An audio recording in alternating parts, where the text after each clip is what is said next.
歡迎嚟到我哋 Mortgage Cafe 嘅會客室啊！我哋呢個 channel 咧係會邀請一啲關於樓宇買賣啦，同埋做按揭有關嘅行業或者嘉賓咧嚟同我哋做一個訪問，俾大家更加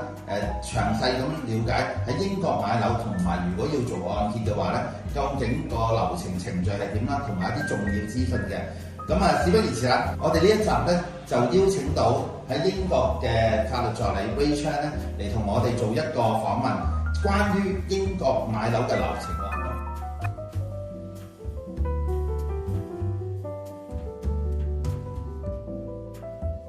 好啦 ，hello 阿 Ray， 你好，咁啊歡迎你嚟到我哋呢個節目啦。咁啊，今次咧我哋主要係關於英國買樓嘅法律流程。咁啊，有幾條問題預備咗嘅。第一條問題咧就係喺英國買樓咧，幾時開始已經需要開始揾定律師啦？喺 cash buy 同埋 mortgage buy 咧，究竟係有啲咩分別嘅咧 ？OK， 嗱，如果揾法律代表咧去做買賣樓宇嘅話咧，咁其實分兩 part 啦。咁頭先正如你所講，就已經分 cash buy 同 mortgage 啦。OK， 咁其實 cash buy 嘅話咧，只要你嗰個嘅 offer 一接收到嘅話咧，即係你嗰個bid 價已經嗰個 purchase price 已經接受咗嘅話咧，咁你咁係即刻揾律師㗎啦。OK， 咁但係如果咧調翻轉啦 mortgage 咧，因為比較 complicated 啲啦，咁所以變相咧係你要收到 mortgage 嗰個即係正式批咗個 mortgage 嘅話，你先可以揾律師嘅。咁如果會咁樣會比較穩妥啲嘅。即係起碼知道有銀行話俾你聽會肯借錢俾你啦。係啦。點解有呢個安排嘅？嗱，因為其實咧 cash buy 嘅話簡單啲而言，你就係已經有一嚿錢喺度，咁其實基本上你就已經係 ready to go， 可以去 process 去所有買賣嘅流程嘅。咁但係咧，如果你變相你係 mortgage 嘅話咧，咁但係如果你發覺你做下我哋文件，發覺你冇任何嘅 lender 或者冇銀行借錢俾你嘅話咧，咁其實你會蝕咗嘅時間啦，同埋蝕咗啲律師費啦。咁律師費裏邊再產生好多唔同嘅查冊費用咧，咁其實相對嚟講咧，亦都會嘥好多錢嘅。咁所以咧，其實就真係要預備好一個由銀行發出嘅我哋叫做 decision in principle 啦，或者 agreement in principle 啦。咁啊，行內稱係 DIP 或者 AIP 啦，咁就會先至再揾有關嘅律師咧，就會順暢啲嘅。好啦，咁委託律師之前咧，咁其實作為買家有啲咩需要預備定嘅咧？嗱，其實任何情況啦，又喺特別買賣樓宇啦，咁其實大家作為一個買家嘅話咧，都想成個買賣流暢嘅，咁我都會建議你哋買家嘅話咧，咁就會準備 well prepare 之前嘅所有相關文件嘅，最基本咧就係 ID proof 啦 ，OK。咁如果特別喺英國買賣樓宇嘅話咧，咁其實因為喺個 ID 同埋嗰個verification 嗰方面咧就比較嚴謹啲嘅，咁 ID proof 嗰啲咧咁麻煩啦，如果任何買家嘅話咧，咁英國政府咧係會承認咧 passport 嘅 ，OK， 咁同埋 driver license。咁當然啦，最好嘅話咧就係用 passport 啦，咁會比較清晰啲啦。咁 driver license 嘅咁亦都英國嘅 driver license 真係好處，亦都有埋個地址喺度嘅咁樣。咁另外咧就係 address proof 啦，咁就一般而言咧係好多銀行啊，或者甚至乎我哋法律代表咧都要求近3個月嘅住址證明 ，OK。咁嗰啲住址證明係包括邊類型嘅嘢咧？就係第一就係個 bank statement 啦，或者係 council tax 啦，或者係你啲水電煤嘅費用單啦。咁但係有一樣嘢你要留意嘅，因為喺英國咧好多住址證明咧，咁同埋喺英國嗰方面嗰啲住址證明咧，好多未必會真係完全係你個名嘅。咁可能啲 short term 咗啊，或者有甚至乎淨係你個 last name 啊，咁呢樣嘢咧你要留意翻。咁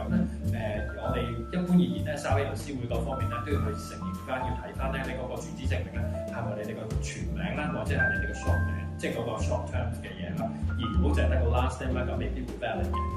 OK， 好。咁我頭先講埋 address proof 同埋呢個ID proof 啦。我攞住個英國，因為英國你都話啦，英國嘅車牌係有晒樣嘢㗎嘛。我淨係俾呢個你咁又得唔得嘅？嗱，其實咧喺任何情況下啦，咁driver license 咧你可以係成一個嘅 ID proof 嘅 address proof 咧就未必可以承認到嘅，因為亦都好多時咧係喺任何批價上咧都需要2個唔同嘅 proof 嘅，即係你提供咗個 driver license 俾我。咁係咪代表好似你所講可以提到呢個 ID proof 同埋 address proof 並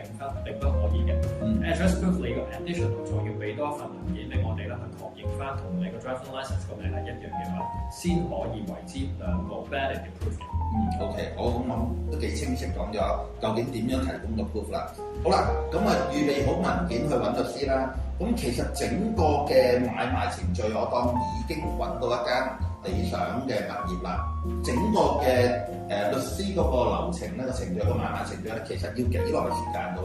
咧？你講由委託到我哋啦，到成交咧，一般而言咧，咁就要分階段嘅。咁如果你話 cash buy 嘅話咧，咁可能2至3個月已經可以啦。咁 mortgage 嘅買家嘅話咧，咁可能要3至4個月嘅。如果有效地縮短咧，都係建基於一啲有 well prepared 嘅買家或者係嗰個嘅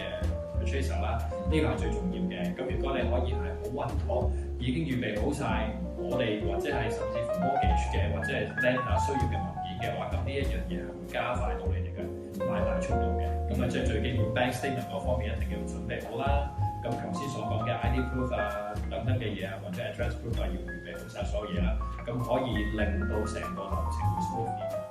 Mortgage Cafe 係一個關於英國物業按揭嘅頻道。如果你考慮緊買樓、轉按或者想了解更多關於樓宇按揭嘅資訊，快啲 like、subscribe 同埋 share 我哋嘅 YouTube channel， 助你輕鬆踏上置業之路，一齊精明理財，實現安居夢想。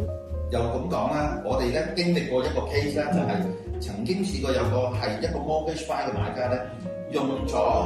1個半月時間就已經係完成晒成個由揾咗樓至到成交個程序咯。佢做啱咗啲咩？主要可以咁快咧？覺得首先佢最重要一樣嘢咧，就係揾到一個可信嘅 broker 啦。OK， 咁但係咧，亦都最重要咧係佢係喺自己咧已經係喺申請按揭之前咧，已經係問清楚所需嘅資料同埋文件。咁然後佢係 well prepare 晒所有嘢咧，跟住開始 go on 個 process 嘅。咁呢一樣嘢其實就係我頭先所講嘅，佢已經好快已經可以 brainstorm 到，甚至乎協助到我哋律師啊、法律代表啦，或者甚至乎屋卡呢裏邊啦，咁可以縮短到好多時間，可以 draw 到我哋要嘅嘢，俾到更加有方便我哋去睇嘢嘅時候咧，咁我哋將嗰個買賣嘅流程咧縮短咗嘅。咁所以咧，咁當然啦，加上就係亦都係嗰個一個樓宇買賣嗰方面，亦都唔係話太過 complicated 嘅物業啦。咁所以成個流程就可以去縮短到由一個半月度啦，就已經係由未有嘅單位啦，就變成已經可以有單位，仲要係 mortgage buyer 就可以成。OK， 好啦，調翻轉呢個問題咧，就係其實有啲咩主要嘅因素或者之前嘅一啲個案咧，係令到個買賣拖到好長，甚至可能半年啊、8個月啊，我哋都聽過啦。有啲咩原因係咁長嘅咧？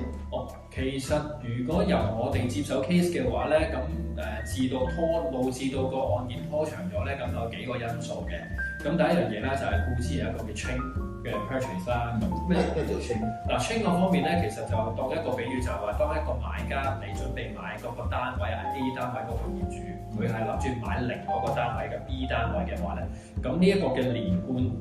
鏈啊，咁所以變相咧就叫 chain bar 嘅。因為喺英國買樓就同香港唔同嘅，喺英國嗰方面咧好多咧係樓換樓嘅情況嘅。咁當樓換樓嘅時候，咁佢哋個 B buy 啊，即係你個 seller 嗰個咧，就等於你夠錢去買第2個單位嘅時候，咁一個連貫效應嘅情況下咧，就會導致到加長咗，甚至乎因為要等其他嘅related property 啦，我哋叫做其他嘅買家啦，咁就佢哋可能要 satisfy 所有嘢嘅時候咧，咁先可以進行一個嘅 chain 成個 chain 嘅買賣嘅。咁所以呢啲嘅流程就變咗我哋係勾落我哋嘅control啦，咁係有第3、第4方嘅 party involved 咗入去咧，咁所以變相就未能夠可以好短時間度買賣啦。咁另外一樣嘢咧就係要留意嘅係有啲嘅我哋嘅 leasehold 啦嘅買家啦，咁因為 leasehold 咧，咁好多時你會知道咧係有牽涉一啲管理公司嘅。咁管理公司咧，其實咧作為一個買家嘅話咧，咁我哋作為即係代表買家咧，我哋都要去確保翻任何買家咧嗰個權益冇受到任何嘅威脅啊、損耗啊嘅嘢。咁所以我哋就要不斷查證好多嘢嘅。咁如果 leasehold 嗰啲咧牽涉到一啲管理公司嘅話咧，管理公司我哋需要要求係提供一啲 management plan，咁就必須要 seller 去問翻佢哋嘅管理公司攞，即係變咗又係牽涉到第3方，而第3方唔生性唔聽話唔做嘢嘅話咧，咁亦都係會導致到拖延咗單買賣嘅。咁當然啦，咁老實講，咁亦都係 mortgage 嗰方面，亦都係會有影響，會導致到拖延嘅情況啦。咁但係當然，如果 mortgage 嘅情況下，正如好似我哋之前處理嗰個客戶一樣，如果佢已經係 well prepared 咗，一早已經俾好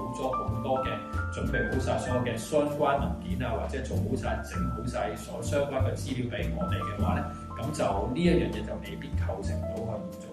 會影響到佢拖延嘅。咁但係當然先決條件要買家嗰方面就記住一樣嘢啦，就要真係要準備好，唔好就話諗住我委託律師、委託 broker 嘅之後，我哋乜都唔使理，因為其實喺我哋兩個範疇，我哋都需要問你哋好多文件，而我哋係唔會知道啲文件喺邊度嘅，係要你交俾我哋。咁呢一樣嘢就要我哋喺3個方面啊去達成嘅一個共識，去盡快咁處理到嘅。OK， 好清晰嘅一個指引啊，令到大家咧喺未來如果想部署去即係無論 cash buy 啦或者按揭去買樓申請按揭嘅話咧，其實都係一個好清晰嘅一個小貼士啦，俾大家啦。